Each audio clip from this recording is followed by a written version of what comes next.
오늘은 여러분들과 함께 공감하고 나누고 또한 연습할 것은 법문 주제라고 한다면 정말 수행의 시대다. 수행의 시대라는 겁니다. 그럼 그걸 너무나도 딱딱하고 식상하니까 그걸 풀어서 말한다면 내 안에 나와 친해지기입니다. 내 안에 나와 친해지기. 저도 가만히 앉아 있을 때 저의 깊은 감정의 아이를 봅니다.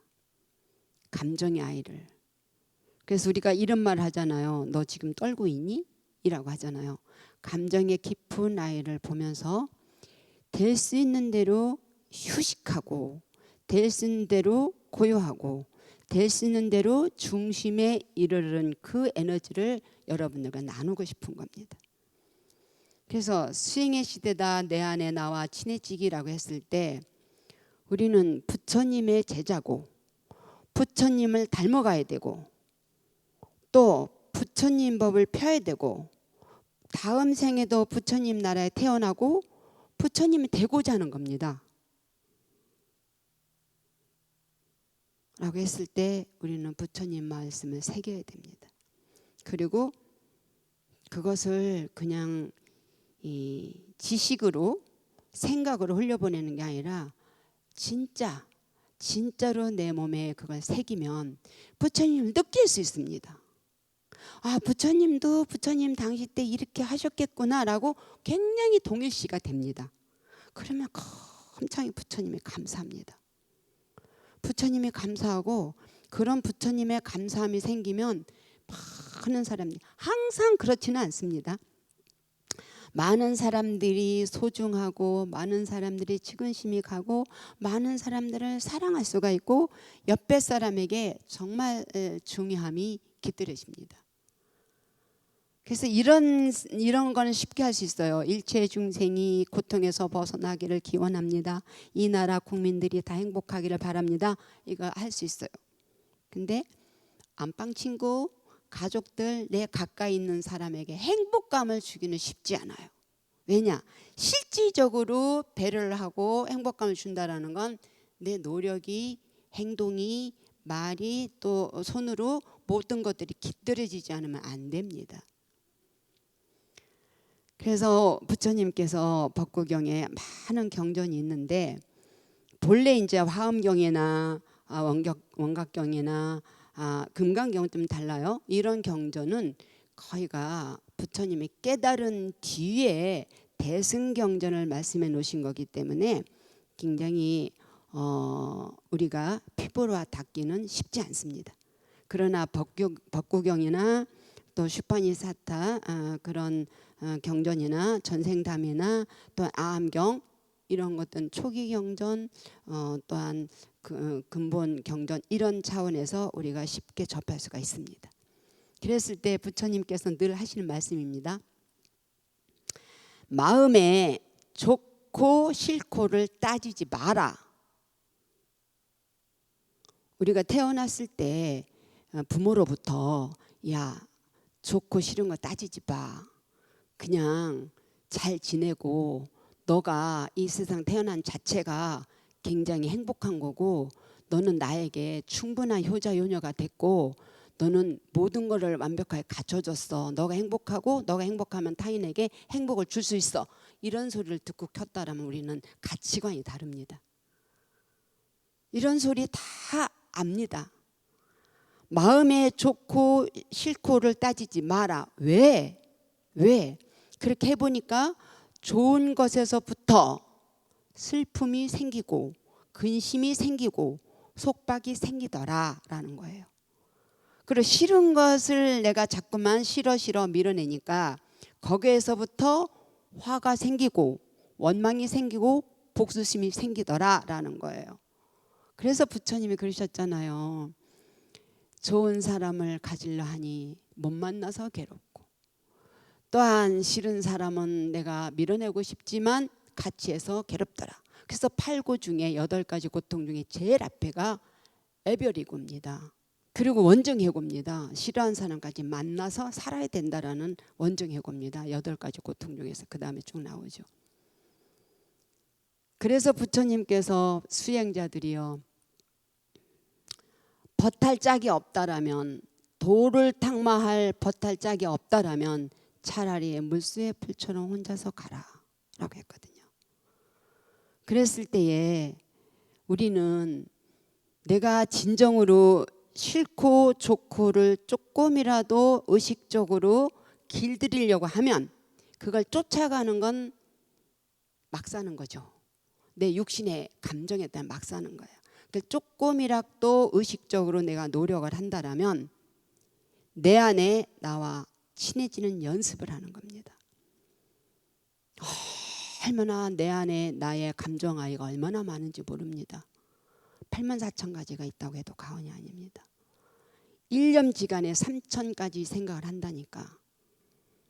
저는 정말 차가 스윽하니 미끄러져서 차가 거꾸르는데 한 2, 3초인데 태어나서부터 죽을 때까지 한 생각이 그게 다 떠오르더라고요. 무섭게. 그러면서 이게 죽는 거구나 이런 생각이 들더라고요. 내 안에 나와 친해지면서 조금이라도 진짜 고유가 뭐고 이렇게 내 안에 많은 의식들의 그런 가지가지의 감정들이 있네라고 조금이라도 감지가 된다라면, 알아차림이 된다라면, 감지가 느껴서 아는 건데 그걸 조금 풀어서 알아차림이라고 그래요. 감지가 된다라면 오온이 공해집니다. 오온이 공해진다고. 오온이 공한 걸 안단 말이야. 오온 있으니 뭐예요? 반야심경 맨날 나오잖아요. 그것이 뭉퉁거려서 말하면 생각입니다. 우리가 생각이 안 나 안 해요. 생각이 안 나 이래요. 이 안테나는 계속 돌아가는 거예요. 뭘로 돌아가? 이 오감으로, 오식으로, 바깥의 경계로 계속. 그러니까 못 기다리는 거죠. 계속 들어야 되고 봐야 되고 냄새 맡아야 되고 맛봐야 되고 촉각 느껴야 되고 그거를 현재식으로 개념화해야 되니까. 그것이 쉽게 얘기하면 어저께 거 갖고 지금에 막 그걸 갖고 막 계속 생각하지 않아요. 10년 금방 지나갔는데 10년 전 거 갖고 지금도 막 살고 싶네 죽고 싶네 안 한다는 거예요. 그래서 공한 거죠. 지금 당장 이것을 우리가 연습하는 것이 내 안에 나와 친해지는 겁니다. 정말. 그래서 지금은 수행뿐인데 모든 것은 이 세상의 만물이 아주 편리해졌습니다. 편리해졌고 안락해졌고 빨라졌어요. 무엇 위주로? 육신 위주로. 육신 위주로 정말로 편리해졌어요. 그래서 만족하고 행복하고 휴식하는가. 추억이고 너무 왜 조건을 하지 않고 주어져서 했으니까. 지금도 주어져서 사는 거예요. 그냥 사는 거예요. 누가 지금 막 조건을 세워서 오늘 투잡해야 돼요. 전 투잡. 왜냐하면 법회가 끝나면 어린이 법회에 가야 돼요. 지금 진이 엄마가 보니까 생각이 났어요. 그렇느냐라고 하는데 그렇다고 다시 우리가 과거로 돌아가서 사는 것이 너무 행복하다. 그건 아닙니다. 그건 아니지만 그때도 불만 불평하는 사람은 불행했고 그때도 그 생활에 그냥 젖어서 그런 거야 라고 하면서 나름대로의 타인에게 배려하고 내가 내 발전을 위해서 나를 챙기는 사람은 행복했고 지금도 아무리 좋은 집에서 뭐 60평 80평에 살고 뭐 좋은 차 좋은 거 다 가졌어도 늘 불안하고 늘 불만족하고 한다는 사람은 불행한 거예요. 그래서 일체유심조인 거예요. 부처님 말씀이. 일체유심조. 주체적으로 살아라. 주체적으로 내가 주인공으로 살아라 라고 했을 때 지금의 모든 조건 속에 모든 여건 속에 주어진 자체를 이것도 얼마나 다행스럽고 이것도 얼마나 행운이고 이것도 나에게 정말로 나와 타인에게 덕이 되는 것이다 라고 했을 때 오장육부가 웃습니다. 가장 내가 긴장하고 원망하고 화내고 싫어하고 속박하는 건 누구 손해인가? 내 손해가 아니라 오장육부의 손해입니다. 오장육부가 손해를 보면 내가 가장 많이 지치고 내가 가장 많이 상합니다. 그래서 봤을 때 불교 공부라 하는데 불교 공부는 뭐냐면 나를 알아가는 게 불교 공부입니다. 근데 여기서 약간 이제 다른 데로 제가 가고 싶은 게 있습니다. 왜 부처님은 다 불교하면 마음 공부 하는데 신구의라고 했는가? 나의 개념을 신구의라 했는가? 신구의가 뭐예요? 하면 계속 오세요. 자주 오세요. 몸 신자, 입구자, 뜻의자예요. 그게 내 개념이에요. 그럼 부처님께서 막 우리가 불교가 마음 공부하면 부처님은 의신구라 하든지 의구 신이라 하든지 이렇게 먼저 앞에다가 의를 놔야 되는데 제 생각에는 왜 신구이라 했을까라는 거예요. 우리가 오온이 공한 걸 알아요. 그러나 오온을 통해서 우리는 진짜 전오식, 육식, 칠식, 팔식, 아래하식 속으로 들어가야 됩니다. 필요한 겁니다. 필요한 거예요. 그럼 육신이라는 것은 무상한 걸 압니다. 영원하지 않다는 것. 그러나 몸을 통하지 않으면 안 됩니다. 그래서 필요한 것이고 소중한 겁니다. 부처님께서 신구이를 한 것은 이 몸에 너무나 집착돼서 이게 영원하다는 중심에 사니까 몸이라 했는데 진짜 제가 생각할 때 몸이 아프면 못합니다. 몸이 배고프고 춥고 괴로우면 못합니다. 그래서 여러분들이나 저나 나름대로 한국은 사기질이 뚜렷하니까 집도 마련했고 직장도 가졌고 나름대로의 몸에 대한 것을 먼저 갖췄다는 거 아닙니까? 갖췄어요. 그래서 우리는 젊은 날에 막 40까지 막 열심히 살았어요. 그래서 나름대로의 몸을 살아갈 수 있는 기본을 만들었어요. 그 다음에 우리는 배워야 된다고 아는 만큼 보인다 배워야 된다고 무슨 자격증을 따고 많이 이 지식을 쌓습니다. 그래서 말을 소통을 하잖아요. 구잖아요. 그리고 우리가 60이 넘고 60 중반이 되고 60 중반이 되면 노인네를 하잖아. 그래서 지공대사잖아. 지공대사. 지하철 공짜로 타는 대사. 지하철을 공짜로 타는 대사가 지공대사야. 우리 절에서 유명한 지공대사가 있습니다. 그래서 그때가 되면 여러분들은 다시 턴을 하셔야 됩니다. 수행을 하셔야 됩니다. 그래서 인도에서는 거사로 살고 이 세상 세속에 살다가 몇 개월 동안 수행자로 들어가 살고 또 나가서 나름대로 수행을 합니다. 여기 있는 분들은 지금부터 아직도 자식 걱정을 하거나 아직도 무슨 삶의 걱정을 하면 여러분들은 오장육부가 계속 지칩니다. 이제는 무엇을 해야 되느냐면 다 갖췄습니다. 몸에 대한 거 갖췄고 구에 대한 거 다 갖춰서 누구보다 말도 잘할 수 있고 누구보다 안락한 집에 살아요. 이제는 마음의 본심자를 들어가서 수행을 하셔야 됩니다. 수행을. 그래서 잘 여러분의 내 안의 나를 잘 지나면 어떤 때 가장 그 효과를 볼 수가 있는가? 어느 때 가장 효과를 볼 수 있는가? 여러분들이 한 생을 졸업할 때, 인생을 졸업할 때, 나와 헤어질 때, 나와 내 몸과 헤어질 때 잘 헤어질 수가 있어요. 끌려가면 안 돼요. 정말 소중한 겁니다. 그래서 저는 부처님께서 벌써 그 몇천 년 전에 몸을 통해서 또한 입을 통해서 뭔가를 본심에 들어간다라는 순서를 소중하게 놔서 신구이라 했구나라는 생각이 들었습니다. 그래서 여러분들이나 저나 이제 이렇게 됐으니까 수행을 해야 된다라는 거죠. 그래서 저는 수행을 하는데 일단 앉아 보십시오. 좌선을 해 보십시오. 그냥 앉아 보십시오. 의식을 내 안으로 안내를 해 보십시오. 의식을 내 안으로 끌고 들어와 보십시오. 그냥 무심해 보십시오. 아무것도 하지 말고 몸과 마음과 숨과 뇌를 쉬어줘 보십시오. 잘 때밖에 못 쉬잖아요. 잘 때도 막 꿈꾸잖아요. 그래서 정말 한번 무심히 앉아보자. 그런데 여러분들이 앉았을 때 앉은 자세가 딱 보면 알아요. 뭐냐면 귀찮으면 귀찮고 모르겠다면 이래 됩니다. 그런데 내가 막 걱정을 막 하고 막 미래에 우리가 그러잖아요. 내가 좋아하는 건 끌어당겨서 탐욕이라 하고 내가 싫어하는 건 거부를 하기 때문에 화를 하잖아요.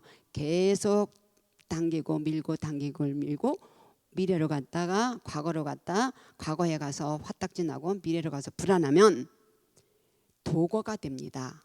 도거가 뭐냐면 고개를 바짝 들어서 막 왔다 갔다 합니다. 군상들을 많은 무리의 생각들을 쫓아다니면서 여기 갔다 저기 갔다 저기 갔다 합니다. 그러면 이제 이게 이러면서 망상을 많이 합니다. 될 수 있는 대로 전신호흡을 해보셔라.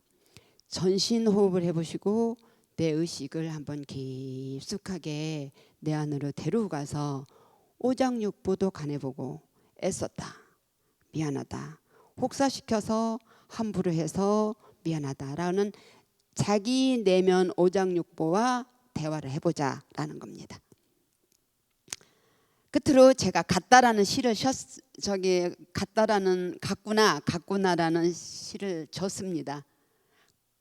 같구나 하는 거를 제가 이제 같구나 왜냐면 김삿갓이 한 번은 이제 사찰을 갔습니다. 갔는데 지나가는 과객에게 밥을 주시오 하니까 저녁 시간이 끝났는데 밥 주기가 싫은 거예요. 원주 스님이. 그런데 이제 김삿갓 시인이라는 거 아니까 그러면은 저 시를 한 술 지어서 주시오. 그럼 밥을 주겠소라고 했어요. 그러니까 그렇게 하겠소. 그 대신에 내가 운을 하나 떼어줄 테니 이 운에 따라서 시를 주시오 했거든요. 그게 운이 뭐냐면 타짜야 타짜. 그 원주 스님이 준 것이 타짜인데 이랬어요. 김삿갓이 석양이 불구타. 과객이 시장타.